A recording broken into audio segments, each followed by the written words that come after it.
Another point is that you brought up was about, flying patients out.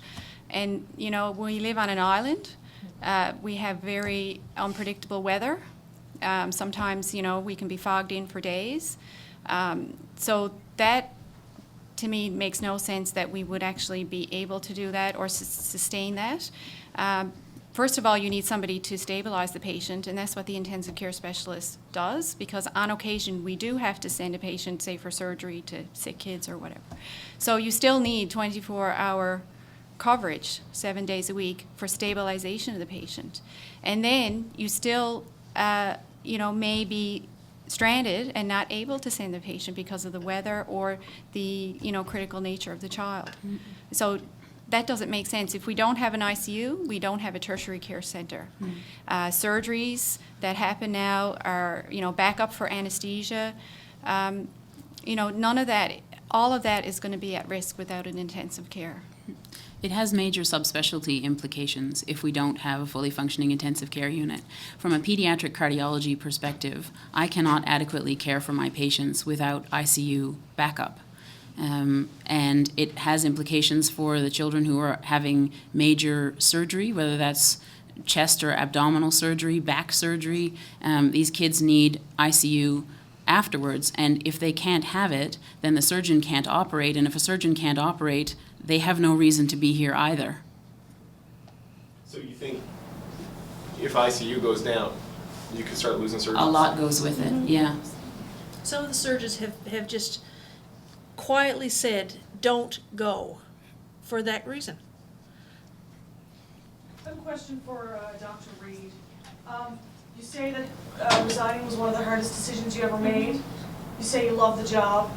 Yep. At this point, is there anything that might convince you to stay if there was more money or if there was something done, or are you resigned to leave? No, it's not just more money. They've got to do away with the two-tier system. They've got to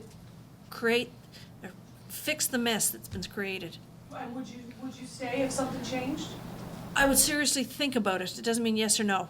I would think about it. It would depend on what the rest of the membership felt as well. This is not a Debbie Reid decided it's time to walk. This is Debbie Reid and a whole bunch of other people said we cannot live like this. And we can't. This is foolishness. Dr. Reid, to this point, we've only really heard from primarily Jerome Kennedy with a sprinkling of Tom Marshall and some Vicky Kaminsky. But as we saw with oncology and pathology and later with the gynecological oncologists, it wasn't until Danny Williams got involved that things got settled. What would you like to see from the Premier right now? I cannot tell Danny Williams what to do, but what I want to see, I know you can smile at that, this mess needs to get cleaned up. However it gets done, if that means, taking somebody out and having a dust up or whatever. I don't mean that we're going to have a fight with the Premier, but it's just, we've got to do something. This is, people, as Dr. Templeton alluded to, people have come here to look at the job. They love even though they like the weather. But as soon as you say you're going to make $70,000, $80,000, $90,000 less than your colleague in the next office, or you're going to make 120 or more less than your buddy in Calgary, they just kind of say, bye, nice talking to you. I mean, we've been, at these negotiations now for almost 2 years. It'll be 2 years in January. The NLMA has been asking for binding arbitration because we are obviously, so far apart. I think, that could potentially be a solution to this, get a third party, an objective third party to, listen to the arguments. If it's this bad and the pay is this low, why is it 13 of the 150 is all that's quitting?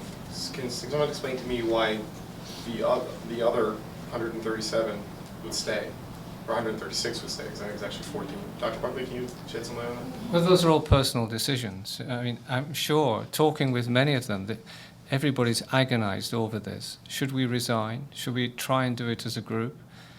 But I'm afraid I couldn't do it for various reasons, and obviously others have chosen a different standpoint. The people who've resigned have resigned on principle, and I stand by that. And I agree with it, even though I've not resigned, and I'm sure many of the people behind me have agonized over these decisions. And there's still an agreement with this inequality that should be corrected. And I agree entirely, binding arbitration would be great. Why won't the government do it? So what do you do next? I mean, so far there's been no willingness. It's just been, here's what you make, here's what we're offering, here's where you'll be. It seems like there's no willingness to negotiate. Things go to a vote. How critical is this ratification vote by your membership, Dr. Reid, in helping your cause? Well, obviously, if we don't ratify the contract, then we're stalled right there. But I think, as Dr. Buckley said, we're looking at, and Dr. Newhook also said, we're looking at binding arbitration as probably the best way to go right now. None of us really want to leave the province. A lot of us have long family histories and stuff like that here, but the government has made it impossible to stay. Physicians always have beepers. Sorry about that. Well, what would it mean to your cause if the contract were to be ratified by the membership? Let's put it this way, I don't think it will be, but I'm not a mind reader or sooth, whatever. Obviously, it's gonna present a problem if people ratify the contract. That's the best I can put at it. It'll cause problems. Okay, guys, thanks. Thank you. Thank you.